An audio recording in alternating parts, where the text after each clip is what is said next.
buenas tardes. Estamos en la entrevista del Diario Constitucional y la Facultad de Derecho de la Universidad Mayor, acompañados con el doctor Luciano Parejo Alfonso, catedrático de Derecho Administrativo de la Universidad Carlos III de Madrid. Yo soy Esteban Smunevich Ramírez, director del Centro de Estudios Constitucionales y Administrativos. Nos acompaña el doctor Felipe Meléndez, investigador del Centro de Estudios Constitucionales, y el profesor Manuel Navarrete, secretario ejecutivo del Diario Constitucional. Profesor Luciano Parejo, bueno, primero que todo, muchísimas gracias por acompañarnos en esta entrevista, que queremos que sea una especie de tertulia, una especie de conversación con usted en torno a dos o tres temas de interés común. El Diario Constitucional es un proyecto de colaboración entre el Estudio Jurídico FEFER y la Facultad de Derecho de la Universidad Mayor, que se dedica a la difusión del derecho público, no solo del derecho constitucional, sino que también incluyendo a otras disciplinas del derecho público. Encantado. Muchísimas gracias. Muchas gracias a vosotros.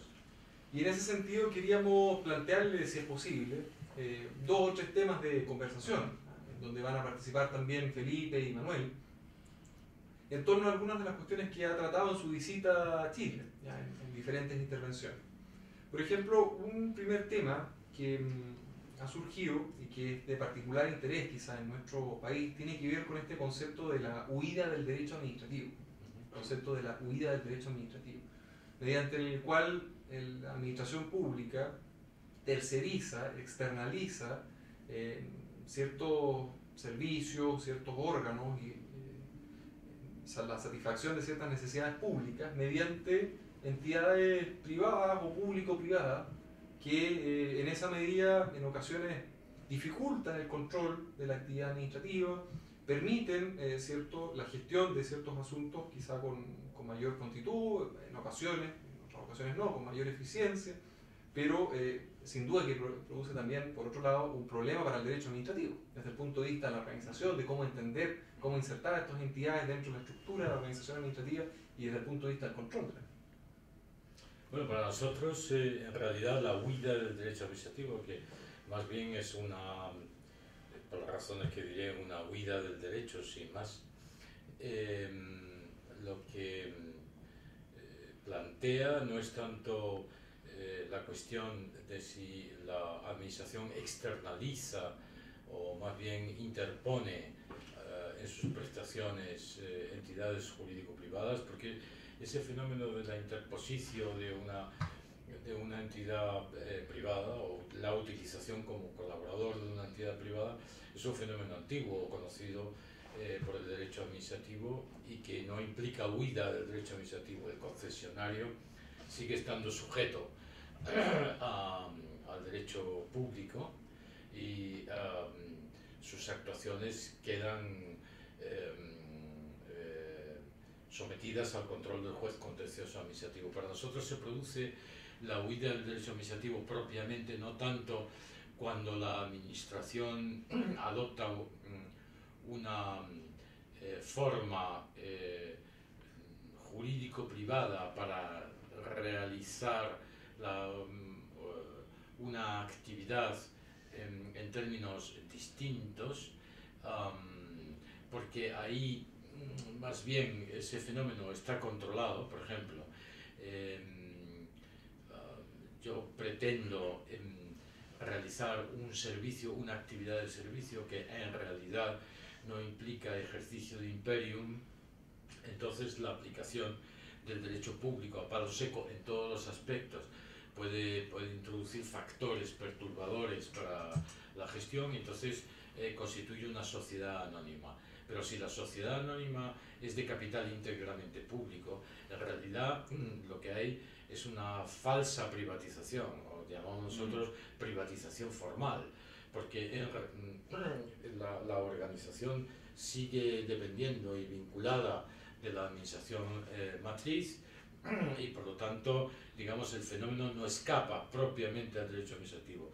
El fenómeno de la huida del derecho administrativo se da cuando en verdaderas actividades administrativas la administración pretende, bajo el ropaje de una forma jurídico-privada, desarrollar actividades que están reguladas por el derecho administrativo, pero en virtud del mecanismo de la forma jurídico-privada, decir que quedan sujetas al derecho privado. Esto plantea un problema, a mi juicio, constitucional, de gran porte, en el sentido de que un sujeto, que es la administración, que está ex constituciones sujeto al derecho administrativo, ¿no? La administración, dice la Constitución española, sirve con objetividad, interés general, con sometimiento pleno a la ley y al derecho, porque es el derecho público. Entonces, ¿cómo ese sujeto, en virtud de la potestad de organización, puede crear una hijuela que, sin embargo, tenga una capacidad distinta del padre o la madre? Esto es imposible. Si el padre o la madre no tenía esa virtualidad, ¿cómo el hijo o la hijuela puede tenerlo? Eso es un mutante, realmente, ¿no?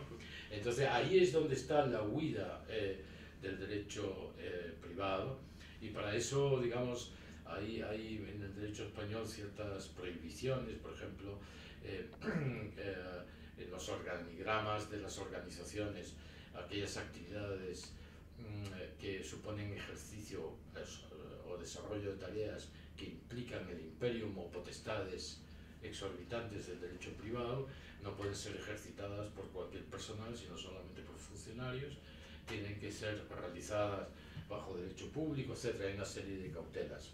Pero efectivamente, durante mucho tiempo en España ese fenómeno fue bastante grave, muy denunciado por la doctrina, y yo creo que se ha ido corrigiendo.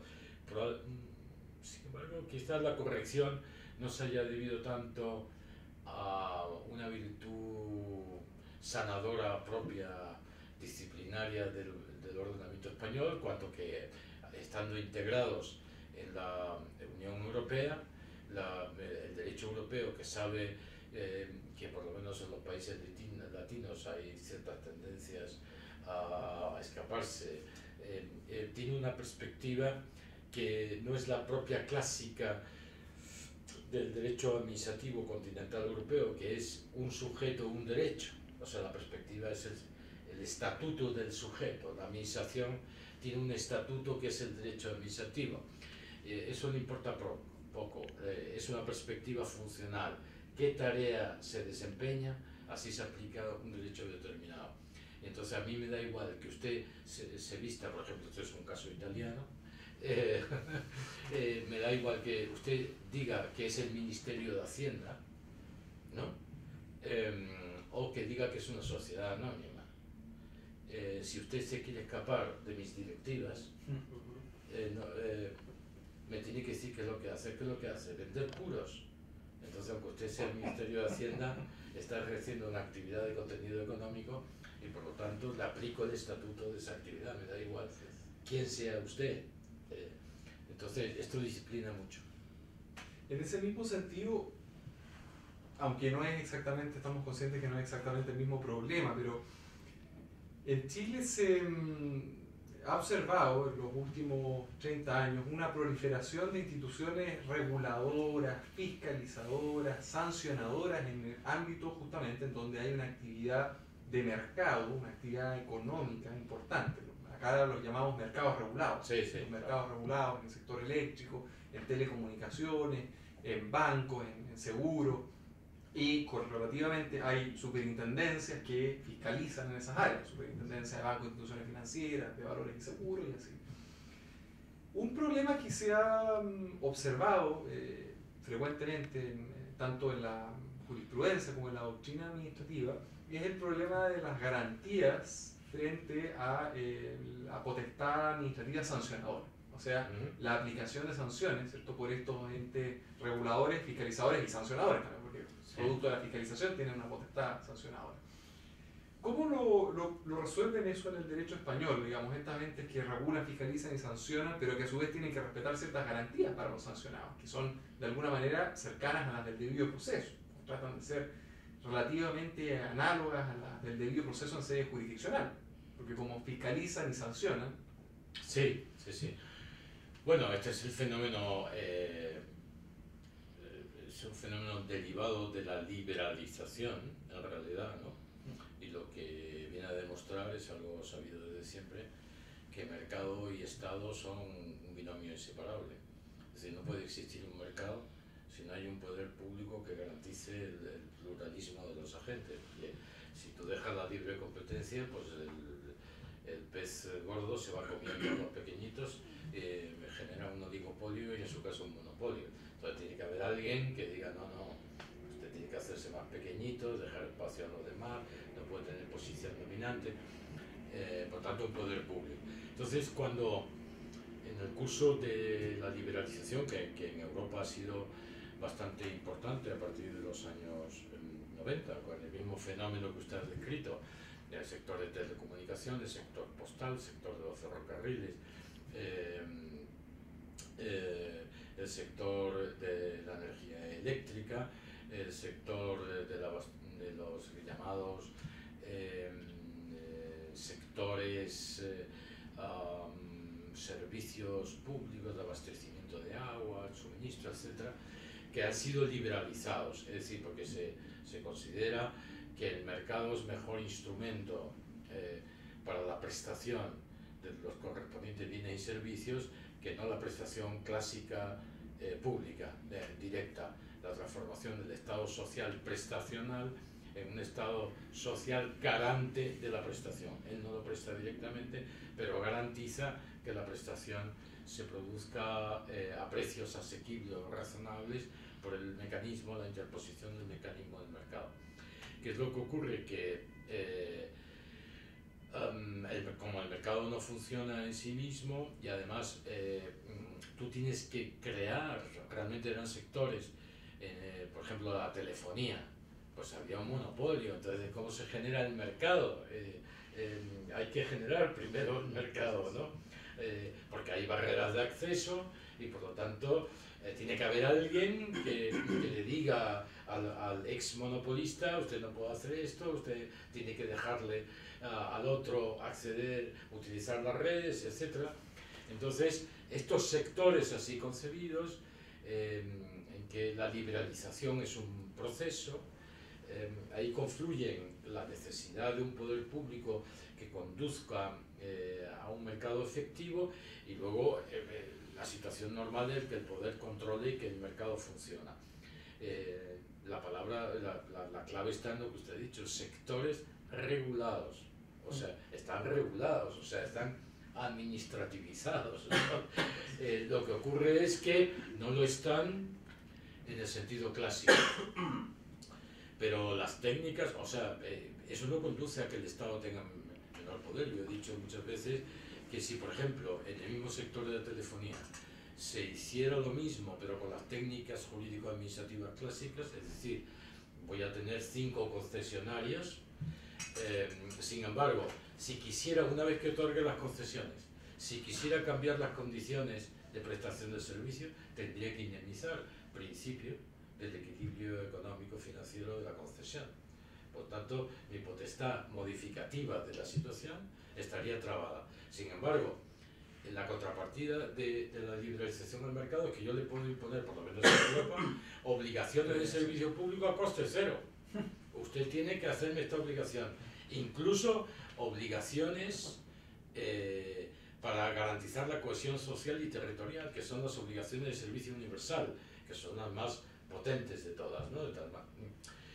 Incluso si eso produce perjuicio a la empresa que lo tiene que hacer, puede obligar al sector a constituir un fondo de maniobra para pagar a ellos mismos que paguen a esa otra empresa el sobrecoste que le supone.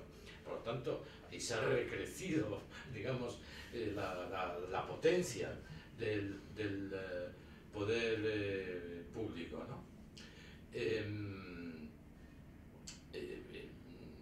No sé desde qué punto de vista entonces se puede decir que hay algo aquí, fuera de lo que acabo de decir, novedoso, porque esos órganos nosotros tuvimos un tiempo que lo llamamos primero administraciones independientes, autoridades independientes, organismos reguladores, ¿no? ¿Hasta qué punto estos organismos plantean problemas constitucionales diversos? Porque en definitiva el sector que se liberaliza y se organiza de esta manera supone un agujero negro dentro del espacio público general, una excepción, ¿no? De tal manera que la construcción normal del espacio público, que es una administración que ejerce poder en la potestad sancionadora, pero que al final se legitima democráticamente e indirectamente en cuanto a que está dirigida al gobierno, y el gobierno es responsable hasta el Parlamento y llegamos a la soberanía nacional. Aquí, sin embargo, no, porque este organismo regulador, tú no puedes citar a un ministro del Parlamento para decir qué es lo que ha hecho el organismo independiente porque no, el ministro no le puede dar instrucciones, no es responsable políticamente de lo que haga. Pero, no obstante, salvando esta dificultad que, bueno, en Europa ha dado lugar a debates constitucionales para reconstruir el asunto, lo cierto es que en lo demás la construcción jurídico-administrativa es sencilla. Claro que tienen la potestad de supervisión, que implica que hay que teorizarla, porque eso hay que desarrollarlo, que implica una relación especial, organismo regulador, operador en el mercado, que comporta para el operador en el mercado unos deberes de información al organismo regulador, porque si no, no tiene conocimiento de cómo es el sector y no puede operar los mecanismos de apretar la tuerca, engrasar aquí, en fin, hacer este tipo de cosas. Por tanto, tiene un poder de supervisión y, consecuentemente, un poder de inspección. Ahí tenemos el problema de la inviolabilidad del domicilio extendido a las personas jurídicas, etcétera, etcétera. Y sobre eso, naturalmente, la potestad regulatoria en el plano normativo y ejecutivo, y en su caso, si hay una infracción o un incumplimiento, la potestad sancionadora. La potestad sancionadora, en realidad, hombre, yo soy heterodoxo en ese punto, ¿no? Porque creo que aquí en Chile también se sigue la tesis esta del Tribunal Constitucional Español, del famoso ius puniendi del Estado, que ¿de dónde está eso? ¿Dónde está el ius puniendi? Usted que es constitucionalista, dígame el precepto constitucional, ¿dónde está el ius puniendi? Es una categoría metafísica que se ha sacado, que además viene de la construcción germánica del siglo XIX, que tenía un contexto histórico totalmente distinto, que era una evolución del constitucionalismo peculiar, porque allí la Revolución Francesa no llegó hasta ese punto de romper con las monarquías establecidas, y entonces el principio monárquico seguía rigiendo, y por tanto el Estado liberal se construye como ataque a la fortaleza del Estado, perseguida por el monarca, que manda absolutamente dentro del ámbito doméstico. Por eso el ámbito doméstico y el ámbito ad extra, y en el ámbito doméstico las relaciones especiales de sujeción con los funcionarios, los militares, lo que es el ámbito interno del Estado, y las relaciones ad extra. Entonces, cuando el Estado actuaba ad extra, en el campo, fuera de la ciudadela, estaba la sociedad, y todavía unos representantes. El Parlamento no era Estado, era una representación de la sociedad que en determinados asuntos pedía y exigía que se le consultara sobre las decisiones, reserva de ley. Ese es el origen de la reserva de ley. Usted no puede poner impuestos sin que yo, Parlamento, que soy el representante de la sociedad civil, bueno. Entonces, en ese origen de la transición del Estado absoluto, bueno, surge en esa construcción que hace Gerber, Lavand, Jelinek, en fin, todos los grandes autores del siglo XIX, pues entonces intentan reducir ese monstruo al derecho. Y para hacerlo, entonces le dotan de personalidad jurídica, pero es una construcción ficcional, absolutamente es personalidad jurídica. Y entonces, a partir de ahí, como es una persona jurídica, puede tener relaciones jurídicas con los ciudadanos. Y en el momento que tiene relaciones jurídicas, tiene derechos subjetivos. Entonces dice, tiene un jus puniendi. Pero es que en el orden constitucional actual, que jus puniendi tiene las potestades que dice la Constitución que tiene. Entonces, ¿por qué el poder de condenar penal constituye una especie de una categoría común a la potestad administrativa de sancionar? No puede ser común. las potestades administrativas son otra cosa. Igual que la potestad expropiatoria no tiene las garantías penales y puede ser más grave que la potestad sancionadora de ponerte 500 pesos porque el perrito ha entrado en no sé dónde del jardín. Entonces, mi opinión personal es que la potestad sancionadora es una potestad administrativa que tampoco, porque no tiene una finalidad de reproche social de una conducta que ha lesionado valores esenciales que están constitucionalizados, básicamente la vida y la libertad, sino que tiene por finalidad exclusiva hacer eficaz una política pública, es decir, que todos observemos las normas de tráfico. Entonces viene un policía y dice, usted está poniendo en peligro aquí no sé qué y tiene tantos pesos de multa, pero eso no significa que sea una condena. La confusión viene en la transición desde la monarquía absoluta, en donde había confusión de poderes y el monarca te podía meter en la cárcel por cualquier cosa, también por una cuestión administrativa o lo que se le ocurriere. Entonces, en la reacción revolucionaria se establecen unas garantías.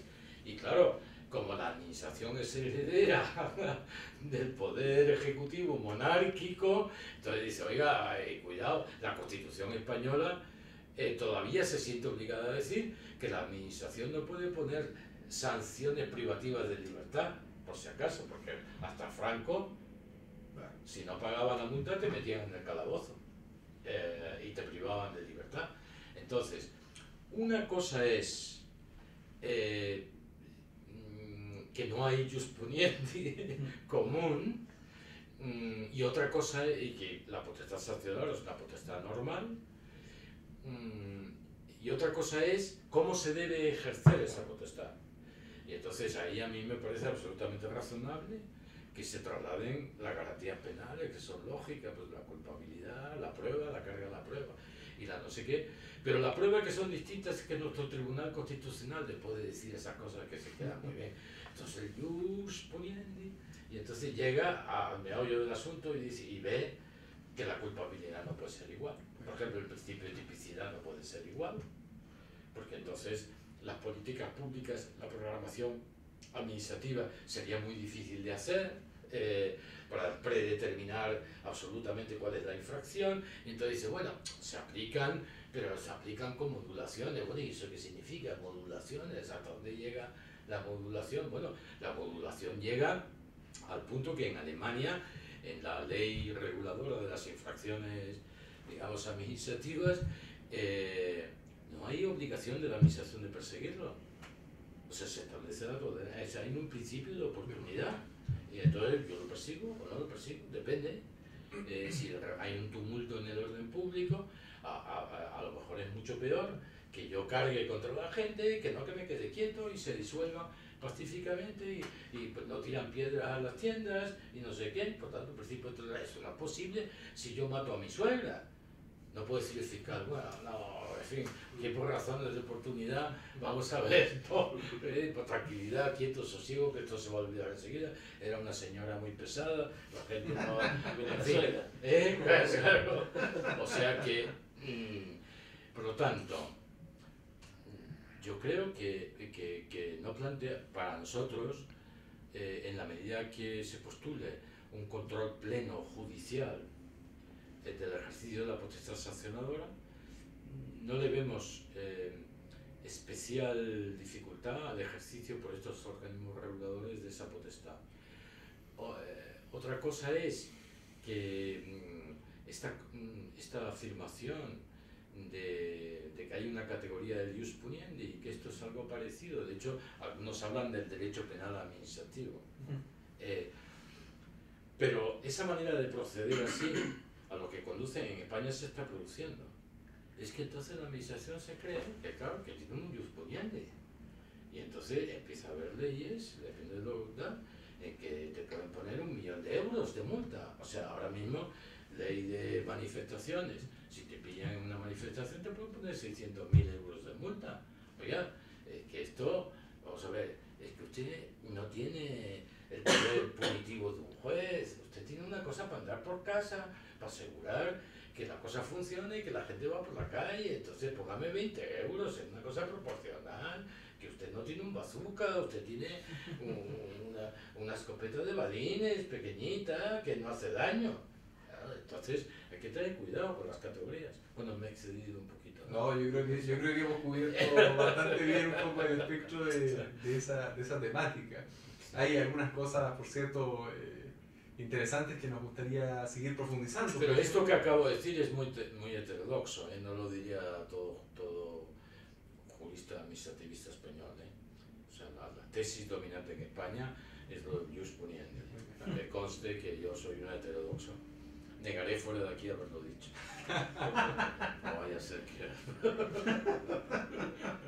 Bueno, no, lo tengo escrito. Yo quería, no sé si Felipe o Manuel quieren también profundizar en ese tema, pero a mí me llamó la atención esto que decía usted, el control pleno jurisdiccional de la administración. Sí, claro. Control pleno jurisdiccional, porque acá en Chile nos encontramos con un problema ya más o menos endémico, esto seguramente con algunos colegas administrativistas lo habrá conversado, y que tiene que ver con la inexistencia de tribunales administrativos, contenciosos administrativos generales.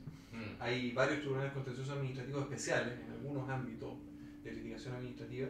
Que no son tribunales propiamente dicho, que llevan el nombre, son órganos administrativos. Hay órganos administrativos, algunos por ejemplo tenemos el Tribunal de Contratación Pública que ve temas de compras públicas cuando hay problemas en... Sí, nosotros también tenemos esa engañifa, sí, tenemos el Tribunal de Contratación, tenemos el Tribunal Económico Administrativo, pero son órganos administrativos, no son tribunales. Claro, no pertenece el nombre a la no estructura. hace la cosa, el nombre no hace la cosa. Claro, también tenemos el Tribunal de Defensa del Libre Competencia, seguramente es el análogo al Tribunal... No, ya ese nosotros lo hemos suprimido. Ahora hay, bueno, se ha pasado por distintas fases, ahora hay una Comisión Nacional del Mercado y de la Competencia, que es una solución organizativa nueva, ha planteado problemas con la Comisión Europea, pero en definitiva en lo que consiste, es una cosa compleja, pero lo que consiste es en aras esto de los recortes que tenemos en España del gasto, que nunca se recorta nada, y lo que pasa es que cambias la cosa, entonces cambian de edificio, cambian de no sé qué, no sé cuánto, y es mucho más costoso todavía, sale más. Bueno, entonces es crear una macro comisión que suprime muchos organismos reguladores. Suprime el Tribunal de Defensa de la Competencia, suprime la Comisión Nacional de la Energía, suprime la Comisión Nacional de las Telecomunicaciones, suprime la Comisión del Sector Postal, suprime al momento creo que nada más que queda en el Consejo de Seguridad Nuclear, que con eso no se atreve nadie por si acaso, y la Comisión Nacional del Mercado de Valores, que eso, en fin, lo financiero, el mercado secundario por si acaso, pero se reúne todo en una única comisión. Entonces esa comisión realiza las funciones de organismo regulador, es decir, cómo debe funcionar el sector eléctrico, cómo debe funcionar el sector gasístico, cómo debe funcionar el sector postal, y de garante de la libre competencia en todos los mercados. O sea, de tribunal y tiene la potestad sancionadora en todo eso, o sea, es un poder inmenso. Y entonces, como consecuencia de eso, se ha hecho incluso una reforma del contencioso administrativo para el control de esas decisiones. Claro, aquí nos encontramos con el problema de que efectivamente existen esas instancias en varios ámbitos, pero hay muchos otros en donde no existen. Entonces, ¿qué es lo que se ha hecho en la práctica para resolver los problemas que se suscitan? Recurrir a otros mecanismos, por cierto. Los abogados litigantes han explorado otras vías, típicamente la acción de protección, que es una acción de tutela de derechos fundamentales en Chile, pero que en la práctica se ocupa como un contencioso administrativo general. Claro. Porque la acción de puedes protección... el pleito normal ante el juez y puedes un amparo. Y un amparo. Exacto. Sí, bueno, yo lo haría también. Claro, como estrategia de litigación parece adecuada. Como estrategia de litigación, pero presenta una serie claro, de sobrecargas el sistema, claro. Sí. No, nosotros tenemos una jurisdicción contenciosa administrativa que es universal, quiero decir, conoce de todas las cuestiones de cualquier ente público que aplique el derecho administrativo.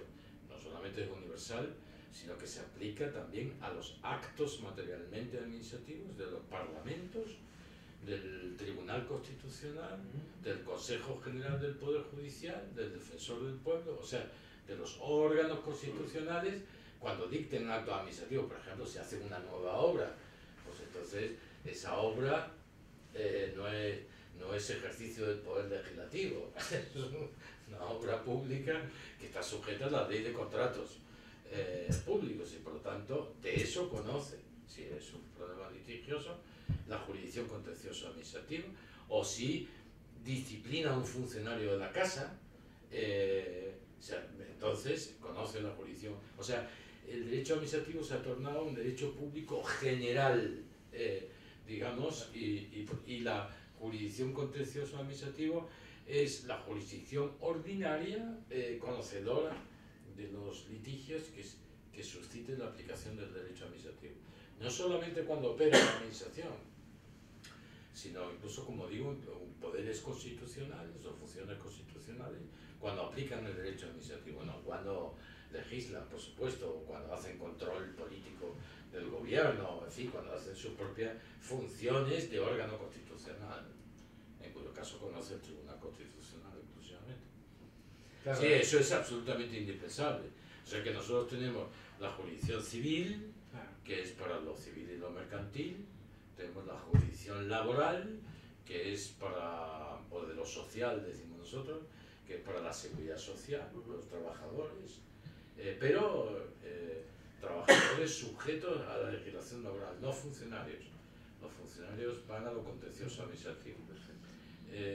Lo penal, civil, tal, lo militar, lo contencioso militar, que tiene una sala en el Supremo, aunque no está integrado estrictamente en el Poder Judicial ordinario, porque los jueces de instancia son jueces militares togados y no son jueces ordinarios, ¿no? Pero cuando se va en casación al Supremo sí que es una sala, ahí se reúne para el principio de unidad del Poder Judicial y hay el control del Supremo. Y luego está el contencioso administrativo, que es la sala tercera. Bueno, hay juzgados del contencioso administrativo provinciales,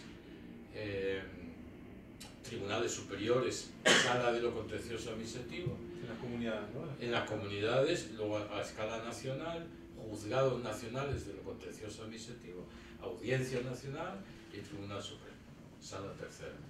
Esa es más o menos la construcción. Claro, acá se ha optado en el fondo por crear muchas jurisdicciones especializadas. No, pero eso es malísimo porque... Ese es un problema. Porque no hay una visión de conjunto. La administración tiene derecho también a saber... Porque hay que ver todo no solamente tener una visión estática, sino dinámica. La jurisprudencia es también una norma directiva, no solamente la ley, sino la ley, cómo la interpreta el juez y la decanta la doctrina jurisprudencial, debe servir de retroalimentación para la conducta de la administración. Pero sí, claro, si recibe mensajes muy dispersos, distintos, eso no sirve realmente a que efectivamente la administración luego reconduzca su propia actuación. Oye, ya me han dicho que así no debo operar, ¿no? Esta norma se interpreta según la jurisprudencia de esta manera, ¿no? Y por lo tanto ya no puedo yo interpretarla de cualquier forma, ¿no? Claro, no, aquí hemos visto la proliferación. Por ejemplo, hasta hace poco empezó a funcionar los tribunales ambientales, que entre otros aspectos ven contenciosos con la administración ambiental, en la materia ambiental, la superintendencia del medio ambiente, el servicio de evaluación ambiental, y las reclamaciones frente a las decisiones de la superintendencia y del servicio se ven ante los tribunales para nosotros eso los tribunales tributarios también, las reclamaciones de servicio. Bueno, lo tributario, eso es otra dinámica. Hacienda, eso siempre ha tenido eso tiene un estatuto especial, porque la recaudación es donde viene el alimento de todo, y claro, eso ahí no hay quien lo pare, pero lo tributario, aunque tiene singularidades normativas en España, la jurisdicción es la misma. Claro, aquí hay O sea, es la, tributario. no, es la contenciosa administrativa. Sí. Lo que pasa es que al final, digamos, las secciones dentro de la sala se acaban especializando porque los tributarios quiero decir, o sabes ya de financiero, de tal, de cómo no sé cuánto, o te la cuelan por todos lados, no sabes de qué estás tratando, ¿no?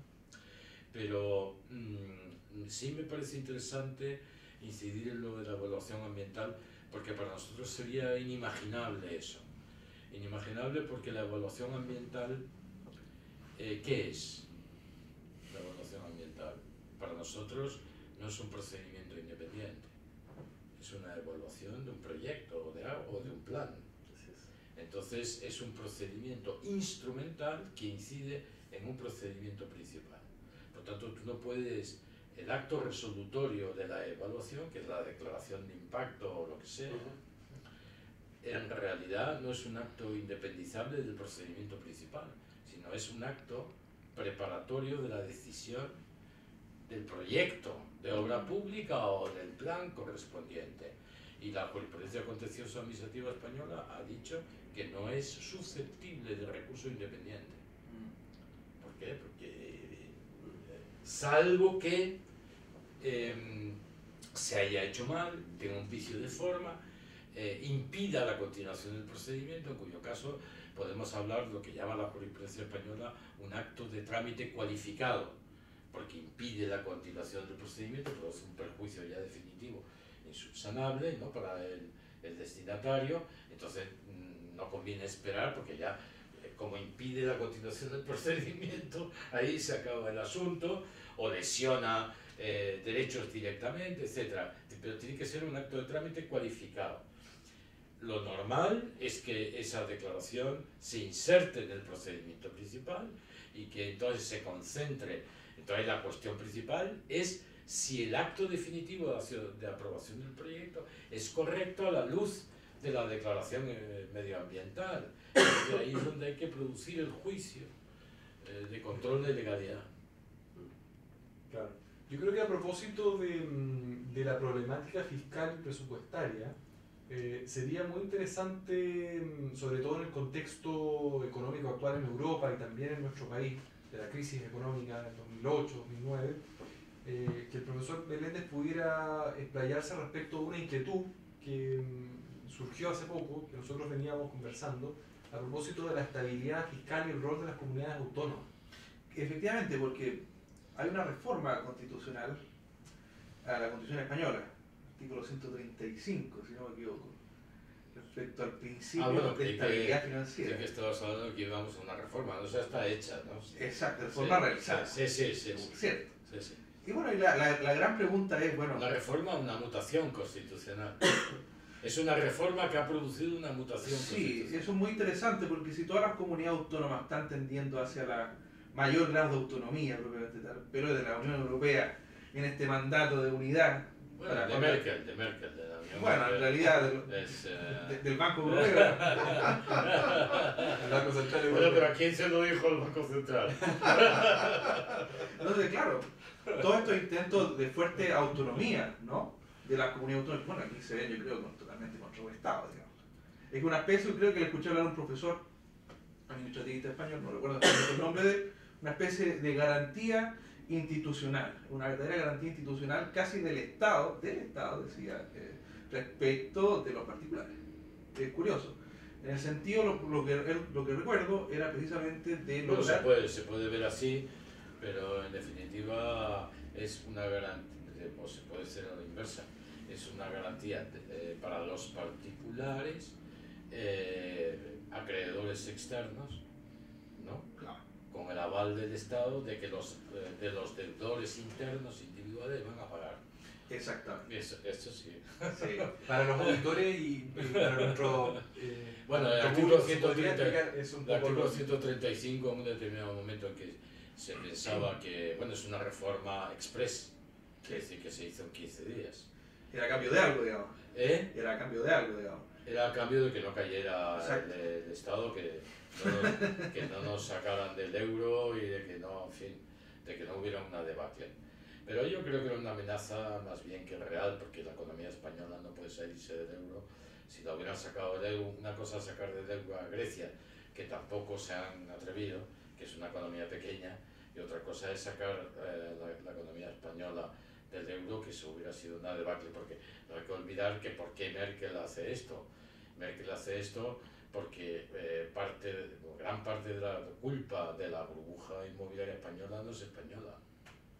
Los bancos españoles, ¿por qué prestaron dinero desaforadamente? Porque los bancos alemanes le daban los créditos a los bancos españoles para que practicaran esa política. Entonces, ¿a quién le debemos el dinero?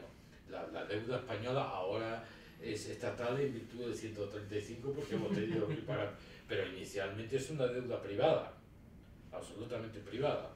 Lo que pasa es que tiene deudores externos. ¿Por qué? Porque los bancos españoles salieron fuera para agarrar dinero a los efectos de dar los créditos hipotecarios internos. Entonces Merkel, que dice, oiga, usted le paga a mis bancos alemanes todo lo que le deben. O sea que... y entonces llaman a Zapatero y le dicen, oye, en realidad le llamó... ahí fue lo que llamamos nosotros, en fin, es un triángulo. Le llamó Obama, en realidad. O sea, ya el último, y le dijo, esto se arregla en 24 horas o aquí pasa algo, en fin. Más bien que lo que iba a pasar es otra vez un desajuste económico bestial, y entonces en 15 días se calman los mercados exteriores mediante un precepto que dice que el Estado español, o sea, así nos muramos todos, lo primero que paga es la deuda, después comemos, pero lo primero que se tiene que pagar, prioridad absoluta, es la deuda. Exista dinero, no exista dinero, trabajaremos. Y ahí la mutación, profesor, ahí la mutación viene en el sentido del Estado social, por ejemplo. La mutación es que eso lamina transversalmente toda la parte dogmática de la Constitución, Claro. de tal manera que ya no hay ponderación posible en la política pública. O sea, si no hay dinero, yo no puedo priorizar hacer vivienda pública. Primero lo tengo que pagar a Merkel. Y luego, si me queda un céntimo, pues a lo mejor se lo doy a usted de propina para que no se muera. Pero, claro, entonces es la mutación es el cambio de prioridades en el orden de valores constitucional. Los derechos, la dignidad de la persona, el libre desarrollo de la personalidad, el trato igual, ¿dónde queda eso? No, homus económicos, o sea, no, mire usted, o sea, aquí primero me pone usted la pasta encima y después ya hablamos de si usted es una persona, si no es una persona, si tiene derecho a comer todos los días. Ahora estamos pagando la deuda y ya tenemos de cada 10 niños españoles, 4 no comen una vez al día. De tal manera que hemos tenido que mantener los colegios abiertos, incluso en vacaciones, para que vayan los niños y coman, porque pero esto no, porque inmediatamente los que conocéis España está empezando en Extremadura o en Andalucía, no, esto es Cataluña. O sea que estamos hablando de una cosa muy seria, claro. muy seria, ¿no? Y con gente que está en la calle y que no pueden pagar los créditos, los desahucian y desesperados porque los desahucian, no tienen cómo vivir, se tiran del quinto piso y se matan en el momento que va el del juzgado a lanzarlos a la calle. Este año hemos tenido como unas 10.000 familias desahuciadas por los bancos, por los créditos hipotecarios. O sea que es una mutación constitucional, sin duda. Impresionante. ¿Y los autores ahí qué están trabajando? ¿Qué están pensando los autores con ocasión precisamente de esta mutación? No, y además es una mutación que no solamente es en el plano dogmático de los derechos, sino, como usted muy bien ha dicho, en el plano de la organización territorial del Estado. Porque de repente se está recentralizando el Estado español sobre la base del 135. Porque se impone principio de estabilidad presupuestaria. Entonces el Ministerio de Hacienda, ahora el Ministro de Economía, el Ministro de Hacienda es el que dice a las comunidades autónomas, primero, no puede usted tener déficit porque tenemos un tratado de la Unión Europea que dice que el déficit máximo es el 3%. Entonces, como nosotros estábamos, no se sabe dónde, ahora estamos en el 6%, entonces tenemos un programa que tenemos que cumplir para llegar a debajo del 3%. Y entonces el ministro de Hacienda pasa a ser un controlador de los presupuestos públicos y de la deuda que asumen las comunidades autónomas. Y bueno, y el control ya sobre los municipios, autonomía local es muy grande, porque esos sí que tienen estabilidad presupuestaria total.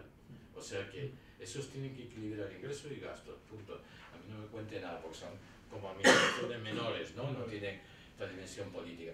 Y en ese sentido tiene usted razón, ¿no? Se están dictando leyes en que el Estado tiene una especie de control gubernativo sobre las decisiones económicas de los gobiernos autonómicos. Claro, luego hay una cierta informalidad y el problema, por eso los catalanes se quieren marchar, otras cosas, porque, es decir, todo esto es consecuencia de que, en fin, hay un dicho español que dice, cuando no hay harina, todos mohina. Si hay mucha harina, pues todos gastamos, porque hay para todos, ¿no? Pero si no hay harina, entonces empieza la discusión. Y los catalanes, ¿no? Que dicen que España nos roba, porque nosotros teóricamente somos muy ricos. Y por lo tanto, ¿por qué estamos así? Porque Madrid nos chupa la sangre. Este es el problema, ¿no?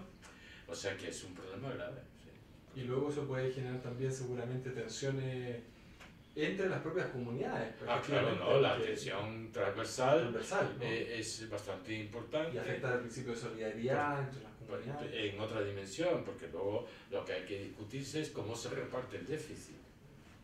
Sí, porque unas tienen más déficit, otras tienen... Entonces, ¿qué esfuerzo tiene usted que hacer? ¿Me autoriza usted un endeudamiento al ministro de tanto? A usted no, ¿y por qué al otro se lo ha autorizado? Y luego lo que es la conferencia interterritorial para fijar el sistema económico-financiero, las transferencias de recursos.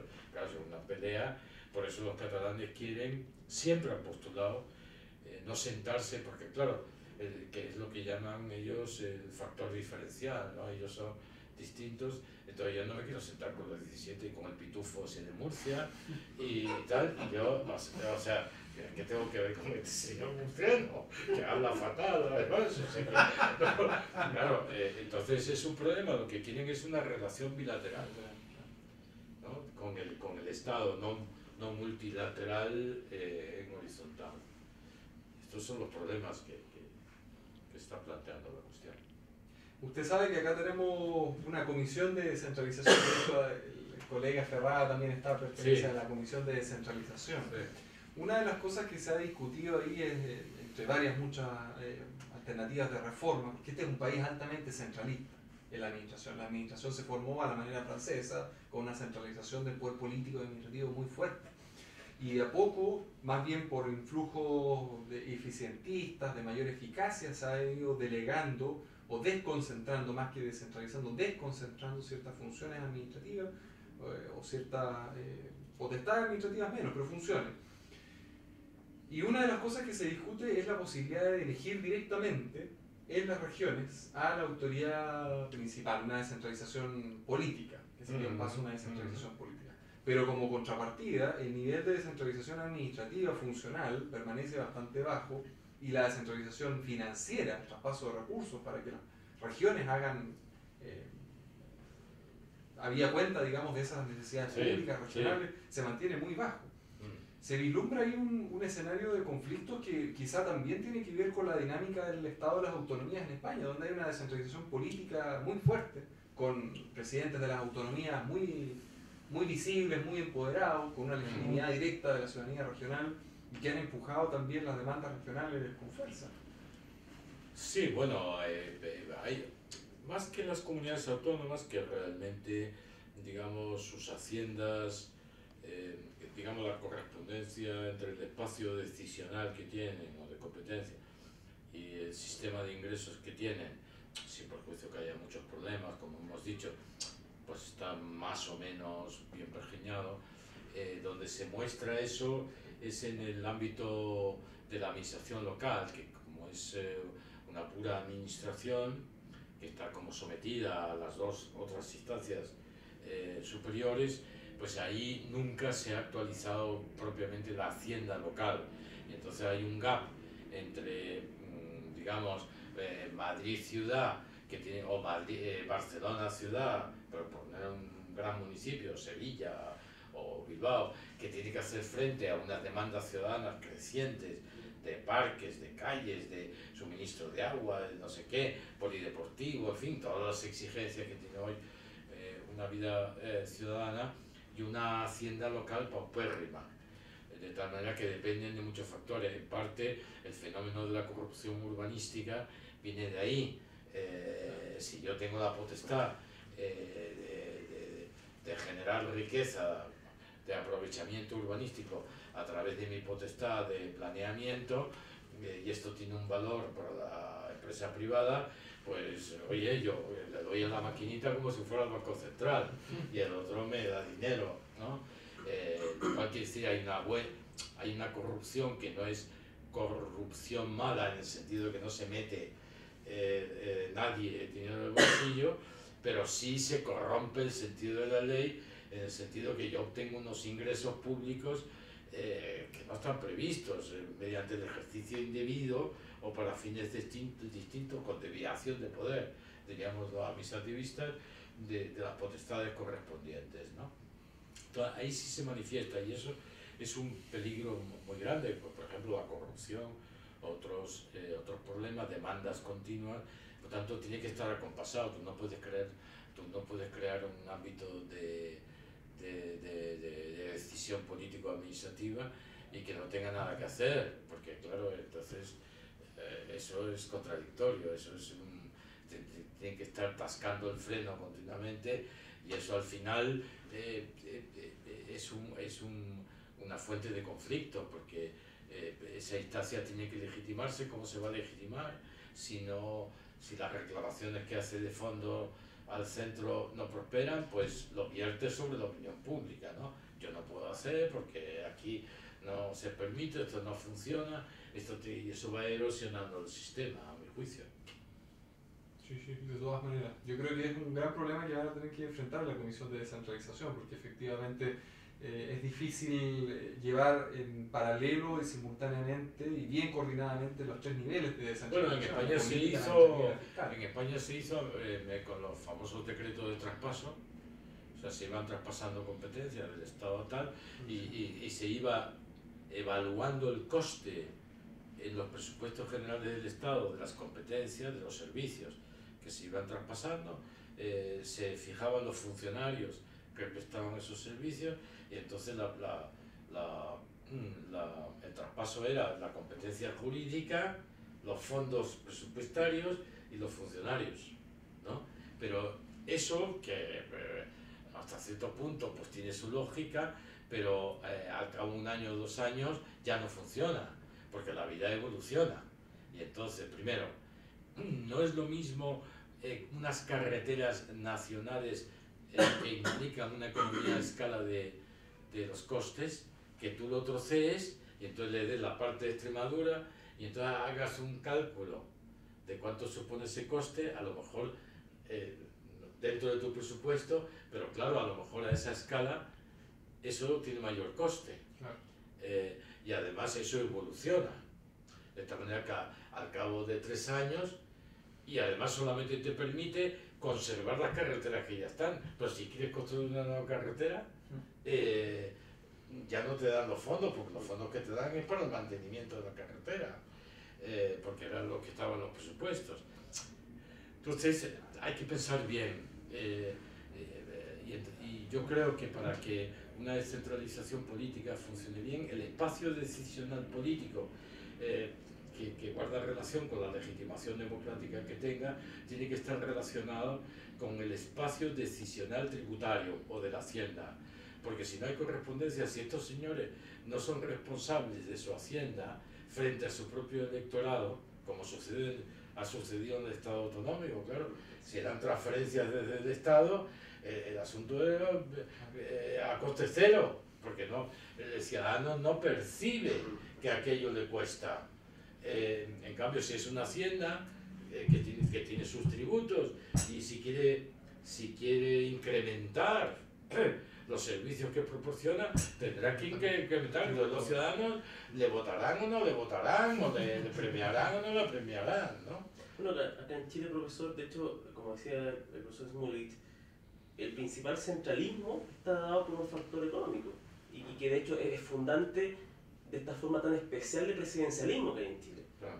que es muy distinto a otros presidencialismos, que es un presidencialismo mucho más fuerte, solvente, justamente por el factor, entre comillas, monopólico del presupuesto de la nación. Y de hecho este último tiempo se ha estado discutiendo fortalecer las facultades de las regiones, y en ese contexto incluso hay algunas propuestas de generar estatutos distintos, tomando en cuenta también otros factores, no solamente económicos, sino también factores étnicos, por ejemplo. Ya, sí. Bueno, pero ese es otro problema, ¿no? Entonces, ahí hay un tema también que no es menor, Sí. porque de hecho el centralismo, la forma de presencialismo especial que tiene Chile está justamente dado por un tema económico, que es lo más fuerte, digamos, lo que funda de hecho esta forma de presencialismo. Entonces, quizás sería importante conocer su opinión en comparación con lo que ocurrió en España respecto a esta creación, o en Chile incipiente creación, de estatutos que se han estado discutiendo este último tiempo. Sí, yo creo que las experiencias no son trasladables, todo tiene sus pros y sus contras. Cada país tiene que encontrar su solución. Ustedes tienen que ver si en función de su territorio, de su población, quizás a ustedes no les compense mucho, ¿no? Por la población, porque un sistema descentralizado es un sistema costoso, o sea, es un sistema que cuesta más, ¿no? Es obvio, es más complejo, cuesta más en los procesos decisionales, porque las autoridades de los distintos niveles, por la concurrencia de competencia, hay más conflictos, hay más fricciones, lo que dirían los economistas, costes de eficiencia, o no sé, de fricción. Decreciente. No, costes de fricción o de negociación. De transacción. ¿no? Costes de transacción. Sí, Los costes de transacción. Entonces tiene mayores costes de transacción. Y en general cuesta más separar. Entonces hay que valorar, porque también la organización centralizada del Estado, o sea, entre la organización centralizada del Estado y descentralizada como es en España, que es una cosa muy, muy extremosa, hay muchas soluciones intermedias que probablemente son más operativas, porque el coste que nosotros tenemos, los procesos, por ejemplo, en España se ha llegado a que tú no puedes cazar en todo el territorio nacional, porque tienes que obtener un permiso en cada comunidad autónoma y no te vale en la comunidad autónoma del lado. Bueno, hubo un ministro de Justicia que parece que cazando se fue de un límite de una comunidad autónoma a la otra, pero la empresa tuvo que dimitir, porque la otra no tenía permiso de caza. Y entonces después de eso, para solucionar el problema, hubo que hacer una conferencia de consejeros de comunidades autónomas para ver cómo arreglaban el asunto. Oiga, vamos a ver, llámense por teléfono, porque el coste del asunto de 10 días ahí negociando en un hotel, viaje, avión, no sé qué, esto no va a ser, para la licencia de casa, me parece un coste como excesivo. Bueno, quiero decir, esto es caricaturesco, pero acredita. De hecho, el gobierno nacional ha dictado una ley, el Parlamento ha dictado una ley recientemente que ha sido muy discutida, también desde el punto de vista constitucional, que es la ley de unidad de mercado, para evitar los fraccionamientos. Porque, claro, todo esto tiene una visa expansiva, la descentralización. Entonces, pues de repente la comunidad autónoma te dice: aquí no se pueden fabricar ventanas de la construcción sino con estas características técnicas. Y lo tienen una fábrica en Galicia y resulta que no puedes vender a Cataluña. Y eso que estás en la Unión Europea. O sea, no quiero decirte que o sea, esto tiene sus costes, tiene sus muchas ventajas pero tiene sus costes. Entonces, como eso origina procesos, la descentralización es un proceso conducente a mayor descentralización, pues eso tiene una dinámica lógica. Entonces, a mí me parece que por las características de Chile, etcétera, etcétera, me parece que primero sería conveniente simplificar el sistema administrativo, ver las leyes, cuáles son las reglas de funcionamiento, etcétera, que aquí son bastante complejas, porque son múltiples, podríamos decir, ¿no?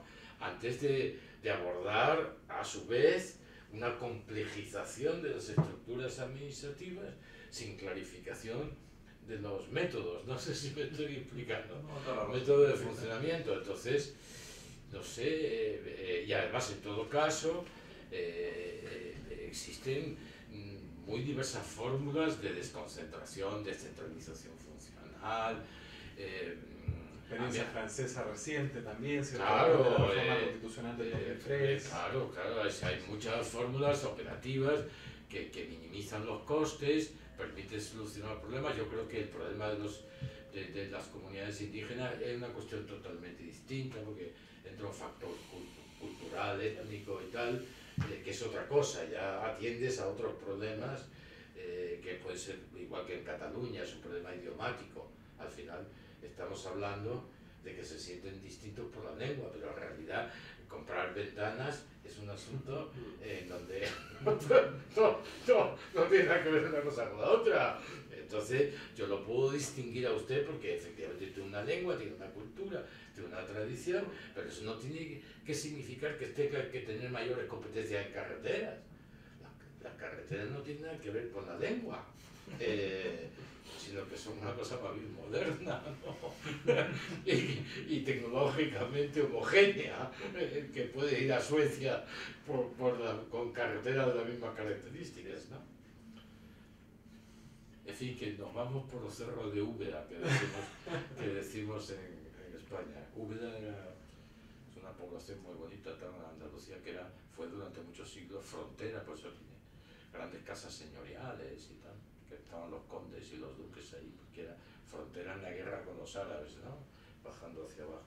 Esta Andalucía es muy bonita, es una ciudad, y por eso dicen los cerros de Úbeda, porque andaban por ahí, por los cerros. En fin. Muy bien, pues Bueno, yo pues creo, nada. profesor, que estamos muy contentos, muy agradecidos Bueno, por la no sé, entrevista. yo creo que lo mejor es que no editéis esto. No, yo creo que ha sido muy buena Van a conversación. quedarse en shock. La primera parte de heterodoxa la vamos a editar sobre todo. No, muchísimas gracias por habernos acompañado en el Diario Constitucional. Pues al contrario, os agradezco muchísimo, es un honor y una deferencia que habéis tenido para conmigo. No, muchísimas gracias y bienvenido, aquí tiene su casa y bueno, los invitamos a seguir viendo también las conferencias y entrevistas que organizaremos en la Facultad de Derecho de la Universidad Mayor y el Diario Constitucional. Muchas gracias. Y agradecemos también al profesor Felipe Meléndez, al profesor Manuel Navarrete que nos han acompañado.